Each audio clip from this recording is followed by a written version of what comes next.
2022 දෙසැම්බර් මස 15 වන දින ඝාතනයට ලක් වූ ප්‍රකට ව්‍යාපාරික දිනේෂ් ශාෆ්ටර් මහතාගේ මරණය පිළිබඳ පරීක්ෂණ කටයුතු නැවතත් ආරම්භ කොට තිබෙනවා. මේදී හෙළි වූ සුවිශේෂීම කරුණ වන්නේ මෙම ඝාතනය පිටුපස රාජපක්ෂවරයෙකු සිටින බව මේ වන විට අනාවරණය වී තිබීමයි.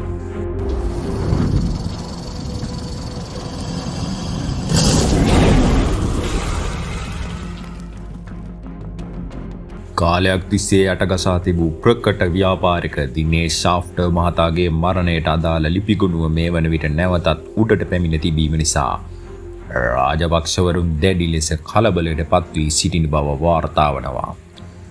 ලංකාවේ ඉතාමත් ප්‍රබල එහෙත් නිහඬ ව්‍යාපාරික පවුලක් ලෙස ශාෆ්ටර් පවුල හැඳින්විය හැකිය. චන්ද්‍රා ශාෆ්ටර් මහතා මෙම ව්‍යාපාරික ශේෂ්ත්‍රයේ ප්‍රධානියා මෙන්ම දිනේෂ් ශාෆ්ටර්ගේ පියා වෙයි.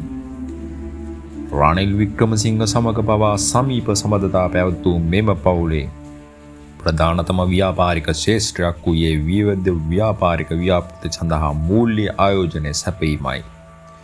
නිසි ක්‍රමවේදයන්ට අනුව ව්‍යාපෘත නිරීක්ෂණය කර ඒවා ගොඩනැගීම සඳහා ඔවුන් විසින් මූල්‍ය පහසුකම් සපයනු ලැබීය.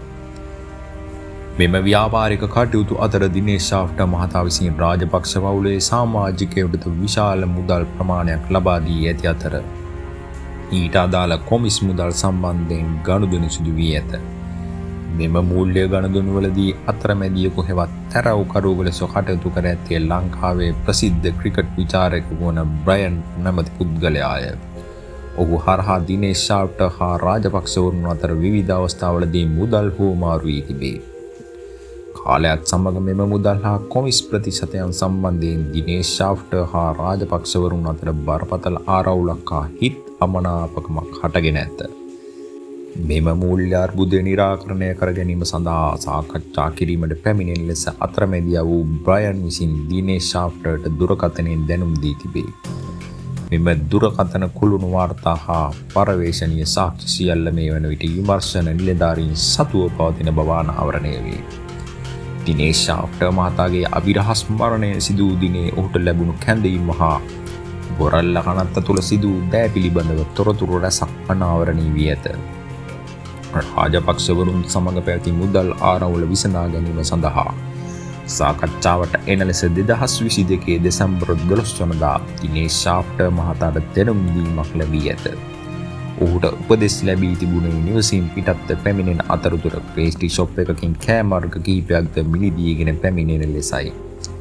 ඒ අනුව කෑම දරගෙන ඔහු පැමිණෙන්නේ බොරැල්ල පොදු සුසාන භූමිය වෙතයි. එහිදී ඔහුට විශේෂයෙන් දැනුම් දී තිබුණේ කනත්තේ ප්‍රධාන ගේට්ටුවෙන් ඇතුළු නොවන ලෙසත් එහි පිටවීමේ ගේට්ටුවෙන් ඇතුළට පැමිණෙන ලෙසත්ය. දිනේෂ් ශාෆ්ටර් එම උපදෙස් පරිදි පිටවීමේ ගේට්ටුවෙන් කනත්ත තුළට තම වාහනය ධාවනය කර තිබේ.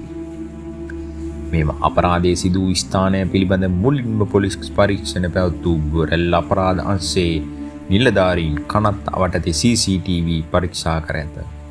එහිදී සුසාන භූමියේ ආදාහනාගාරයේ දෙසට අංශක 45ක කෝණයකින් සවි කර තිබූ කැමරාවල ශාෆ්ටර් මහතාගේ වාහනය පැමිණ නවත්වන අයුරු පමණක් සටහන්ව තිබී ඇත. කනත් ඇතුළත සවි කර තිබූ අනිකුත් සියලු කැමරා එම අවස්ථාවේ ක්‍රියා විරහිතව තිබී ඇත. බොරැල්ල කනත්ත කොළඹ නගර සභාවට අයත් වූද මෙම කැමරා ක්‍රියා විරහිත වීම සම්බන්ධයෙන් ඔවුන්ගේ නිසි මැදිහත්වීමක් සිදු වී නොමැත. රාජපක්ෂවරුන් සම්බන්ධ සෑම මිනිමැරුමකදීම පර්යවේක්ෂණීය සාක්ෂි හා CCTV දර්ශන අතුරුදහන් වීම සාමාන්‍ය සිරිතක් බවට පත් වී ඇති බව පෙනී යන කාරණයකි. මෙම සිදුවීම සිදුවන්නේ 2022 12 වෙනි මාස 15 වෙනිදාය. සිද්ධිය පිළිබඳ මුලින්ම පරීක්ෂණ පැවැත්වුවේ බොරැල්ල අපරාධ අංශයේ ස්ථානාධිපතිවරයා විසිනි. කෙසේ වෙතත් එවකට පොලිස්පතිවරයා විසින් 125 නියෝග යටතේ මෙම විමර්ශනය වහාම අපරාධ පරීක්ෂණ දෙපාර්තමේන්තුවට බාර දෙන ලෙස නියෝග කළේය. එවකට නීති හා සාමය පිළිබඳ අමාත්‍ය ටිරාන් අලස්ගේ මැදිහත් වීමෙන් මෙම ලිපිගොනුව CID එකට ලියකියවිලි මගින් බාර දෙන ලදී. මෙම යුගයේ අපරාධ පරීක්ෂණ දෙපාර්තමේන්තුව ක්‍රියා කළේ අපරාධ සංගවන ආයතනයක් ලෙස බව සැවොම දන්නා කරුණකි. රාජපක්ෂයුගේදී එක් පැත්තක මිනිස්සු මරා දමද්දී අනිත් පැත්තෙන් සාක්ෂි නැති කිරීම සහ එම පුද්ගලයන් අතුරුදහන් කිරීම ක්‍රමානුකූලව සිදු වූ බවට අපට මතකය.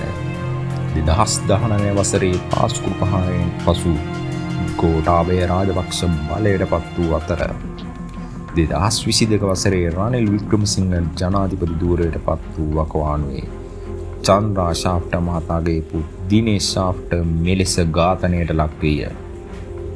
මෙම විමර්ශනය බාරගත් එවක අපරාධ පරීක්ෂණ දෙපාර්තමේන්තු භාර නියෝජ්‍ය පොලිස්පතිවරයා වූ ප්‍රසාද් රණසිංහද දූෂිත නිලධාරියෙකු බව සඳහන් කළ යුතුය.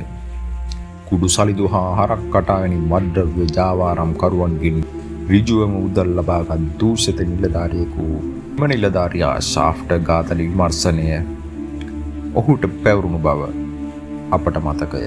දිනේෂ් ශාෆ්ට මහතාගේ මරණය සිදු වූ මුල් දිනවල එය ඝාතනයක් මිස සියදිවි නසා ගැනීමක් නොවන බව බොහෝ දෙනා ප්‍රකාශ කළ අතර පරීක්ෂණ නොමග යැවීමට බලධාරීන් උත්සාහ කළ ආකාරයත් එකල බොහෝ දෙනා ප්‍රකාශ කළ බව අපට මතකය.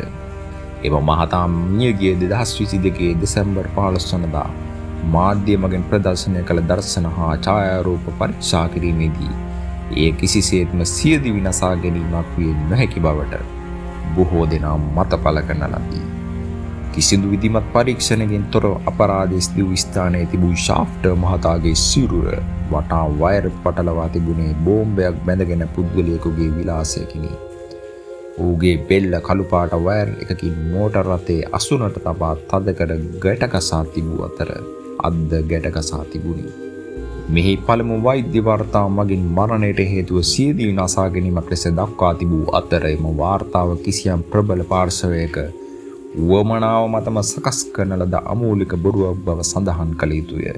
මෙම වාර්තාව ප්‍රසිද්ධ කිරීමෙන් පසු සමාජ මාධ්‍ය හා රටේ මිනිසුන් ශාෆ්ට මහතා ව්‍යාපාරික ණයබරක් නිසා හෝ පවුල් ආරවුලක් එනම් බිරිඳගේ සම්බන්ධයක් නිසා මෙලෙස සියදිවි නසා ගන්නට ඇතැයි සැකසිතන තැනට ජනමතය වෙනස් කිරීමට බලධාරීන් සමත් විය. මෙම පරීක්ෂණ මගහැර යාමට ඉඩම තබා දිනේෂ් ශාෆ්ට මහතාගේ බිරිඳ හා පවුලේ සමාජිකයන් අධිකරණය හමුවේ පෙනී සිටිමින් විශාල සටනක් කළහ. අවසානයේ ශාෆ්ට පවුලේ ඉල්ලීම පරිදි දකුණු පළාතේ ප්‍රබල අධිකරණ වෛද්‍ය නිලධාරියෙකු හා කොළඹ විශ්වවිද්‍යාලයේ මහාචාර්යවරුන් ඇතුළු මෙරට සිටින අතිශය කීර්තිමත් අධිකරණ වෛද්‍යවරුන් 5 දෙනෙක්ගෙන් සමන්විත වෛද්‍ය මණ්ඩලයක් පත් කරන ලදී. මෙම වෛද්‍යවරුන් පිරිස සිරුරේ කොටස් විද්‍යාත්මක සාක්ෂි හා මරණය සිදුවන අවස්ථාවේ ඇති වූ සංකූලතා ප්‍රතික්‍රියා මෙන්ම ඝාතනයට උපයෝගී කරගත් බවකින ලණු කැබලි හා වයර් පිළිබඳ ඉතා සියුම් ලෙස පරීක්ෂා කළහ. එයින් අනතුරුව තීරණය කරේ මෙම මරණය කිසිසේත්ම සියදිවි නසා ගැනීමක් නොවන බවයි. නම් පුද්ගලයෙකු හෝ පිරිසක් විසින් බලහත්කාරයෙන් මොහුගේ ජීවිතය නැති කර ඇති බවත් මේ දණ්ඩ නීති සංග්‍රහයේ 296 වන වගන්ති යටතට වැටෙන පැහැදිලි මිනීමරුමක් බවත් ඔවුන් නිල වශයෙන් ප්‍රකාශ කළහ.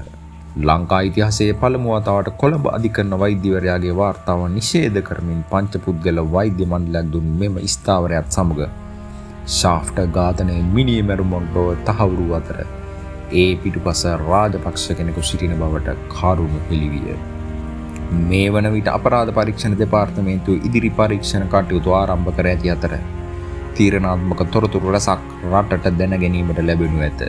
ශාෆ්ට මහතාගෙන් ලබාගත් බිලියන 2ක මුදලට අමතරව තවත් බිලියන ගණනක මුදල් හිමි මහා ප්‍රකෝටිපතියෙකු මෙම දේශපාලන සමාජිකයා පිළිබඳ ඉදිරියේ නීතිමය පියවර ගන්න ඇතැයි අප බලාපොරොත්තු වෙමු.